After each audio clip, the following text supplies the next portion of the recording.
সবাই মামলা করার স্বাধীনতা পেয়ে গেছে, এমন মন্তব্য করেন সংস্কৃতি বিষয়ক উপদেষ্টা মুস্তফা সরওয়ার ফারুকী। সাংবাদিকদের সঙ্গে ইরেশ জাকিরের বিরুদ্ধে হত্যা মামলার বিষয়ে কথা বলতে গিয়ে এ মন্তব্য করেন তিনি। এছাড়া ঘটনাটিকে তিনি ডিপলি ট্রাভেলিং, ডিপলি ডিস্টার্বিং বলে উল্লেখ করেন। সম্প্রতি মুস্তফা সরওয়ার ফারুকী ইরেশ জাকিরের বিরুদ্ধে করা মামলার বিষয়ে বলেন, এটি রাষ্ট্রপক্ষ কিংবা সরকারের দেয়া মামলা নয়, বরং মামলা করেছেন সাধারণ একজন ব্যক্তি। তার মতে এখন সবাই মামলা করার স্বাধীনতা পেয়ে গেছে। এ সময় কেউ কেউ এটির অপব্যবহার করছে বলে দাবি করেন তিনি। ফারুকী জানান, তিনি এখন অ্যাক্টিভিস্ট নন, বরং সরকারের অংশ।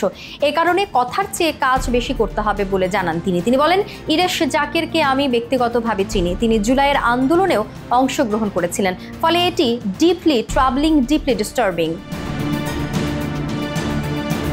সম্প্রতি জুলাই আন্দোলনে নিহত মাহফুজ আলম শ্রাবণ হত্যার অভিযোগে সাবেক প্রধানমন্ত্রী শেখ হাসিনা ও অভিনেতা ইরেশ জাকির সহ 408 জনের বিরুদ্ধে অভিযোগ আনা হয়।